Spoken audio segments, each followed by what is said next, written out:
saya Diki Darmawan. Pada kesempatan kali ini saya akan memberikan penjelasan tentang tindakan yang tidak memiliki rasa cinta. Sebelum masuk ke videonya, jangan lupa tekan like, comment, and subscribe.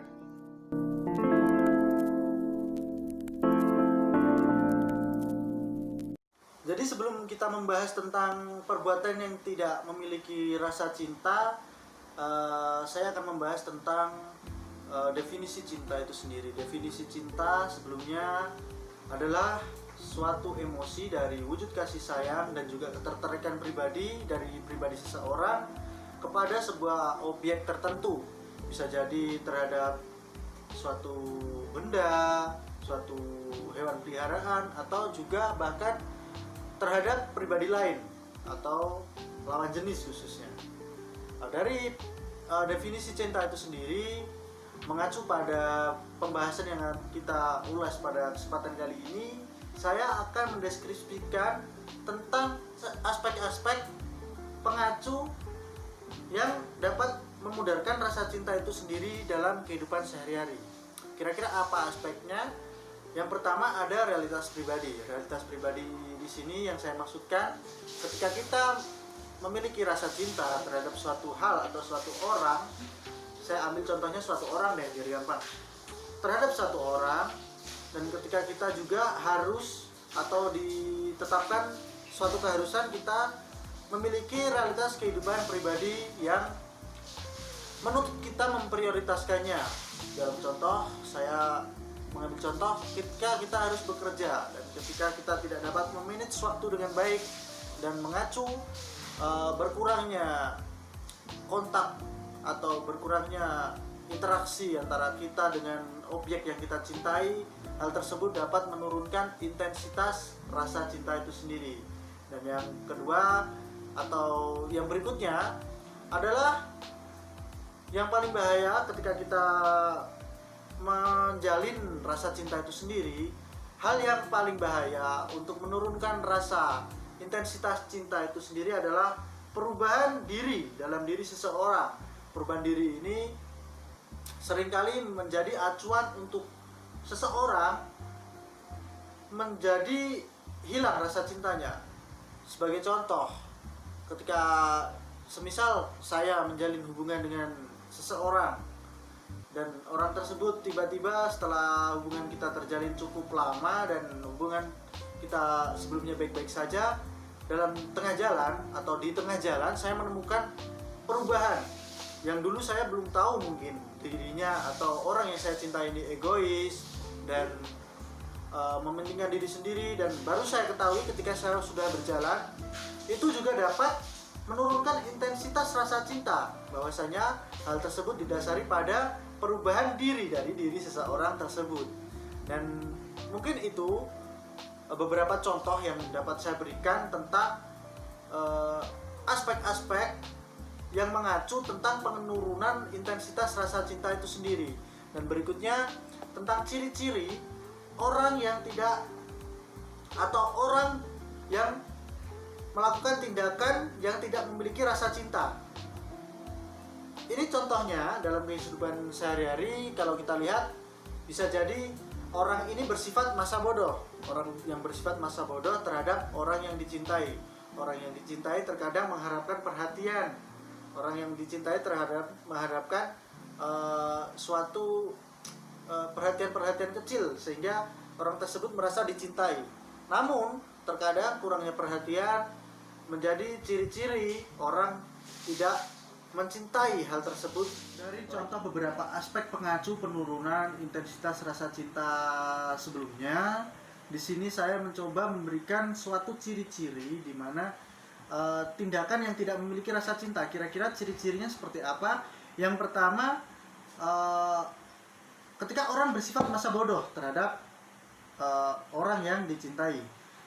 Masa bodoh ini dapat dibuktikan dengan beberapa bukti, yaitu tentang yang pertama, hilangnya perhatian atau berkurangnya perhatian. Yang dulunya mungkin pasangan Anda atau orang yang mencintai Anda sering bertanya, kamu sudah makan, kamu sudah minum, kamu sudah tidur, kamu sudah bangun, kamu sudah jalan berapa kilometer dalam sehari, itu adalah wujud perhatiannya bagi Anda. Namun ketika Anda sudah merasa perhatian itu sedikit berkurang dari pribadi seseorang, dapat diasumsikan bahwa itu adalah ciri-ciri tindakan yang tidak memiliki rasa cinta, atau tindakan yang tidak lagi memiliki rasa cinta terhadap sahabat semua.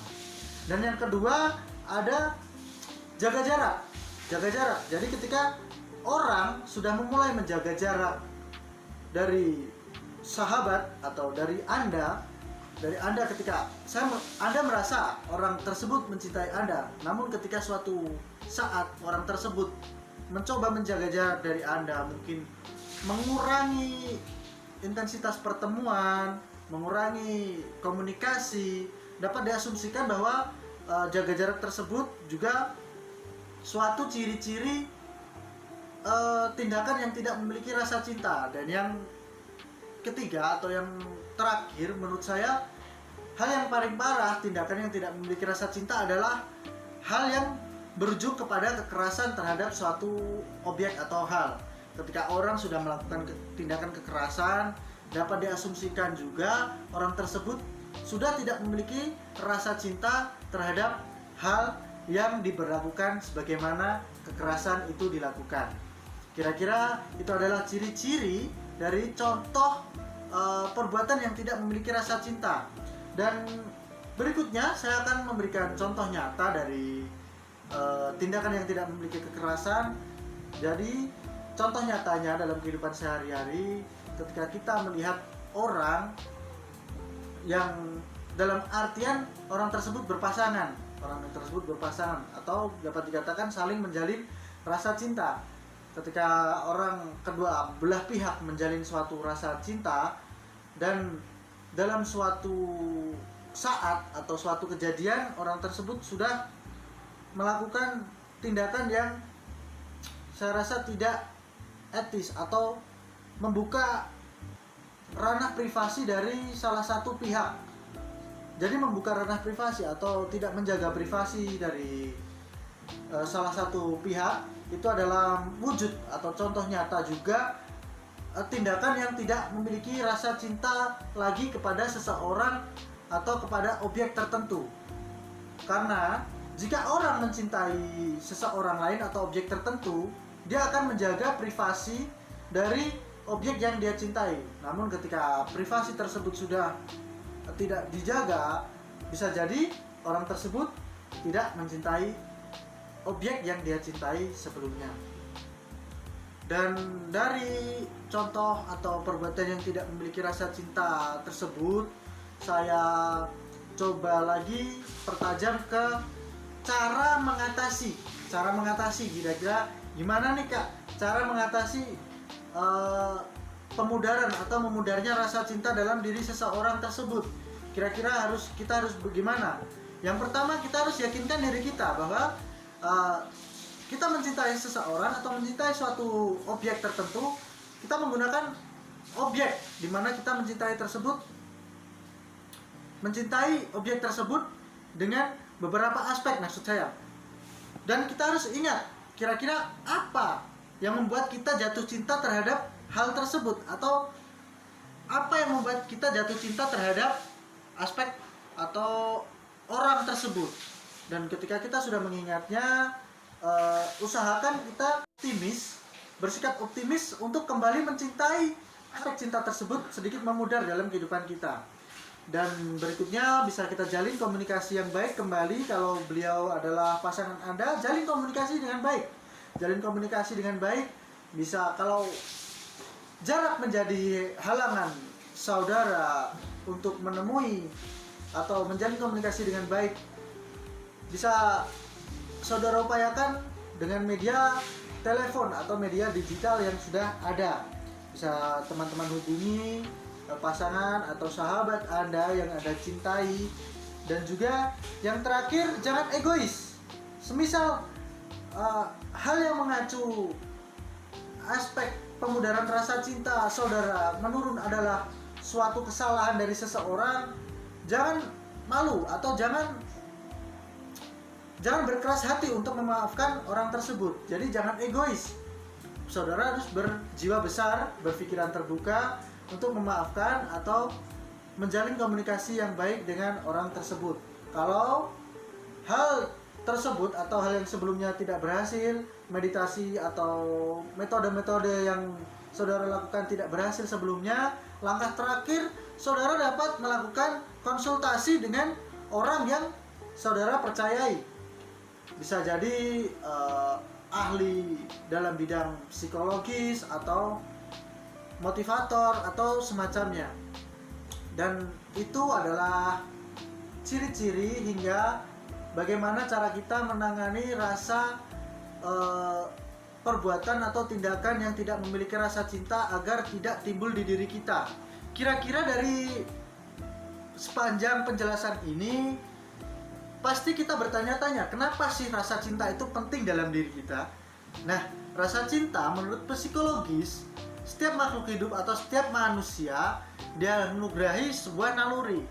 Dan naluri tersebut, apabila kita manusia sangat mengharapkan rasa ingin diakui, dicintai, dan mencintai pada dasarnya. Dan ketika manusia tersebut tidak memiliki rasa cinta, bahayanya manusia tersebut akan terjerumus terhadap rasa benci. Rasa benci yang tentunya akan menggiring pemikiran manusia tersebut kepada hal-hal yang tidak baik, khususnya dalam berhubungan atau bersosialisasi dengan lingkungan sekitar. Maka dari itu pentingnya rasa cinta dalam kehidupan manusia adalah memberikan rasa naluri atau rasa kepribadian yang baik untuk kita menyikapi suatu hal atau suatu objek tertentu. Nah, dari semua penjelasan ini saya rasa memang penjelasan yang saya jelaskan sangat kurang, bahwasanya masih banyak yang perlu dibahas. Namun ini adalah yang saya ketahui atau yang saya tangkap dari penjelasan atau materi tentang tindakan yang tidak memiliki rasa cinta. Sekian penjelasan dari saya, mohon maaf dan terima kasih.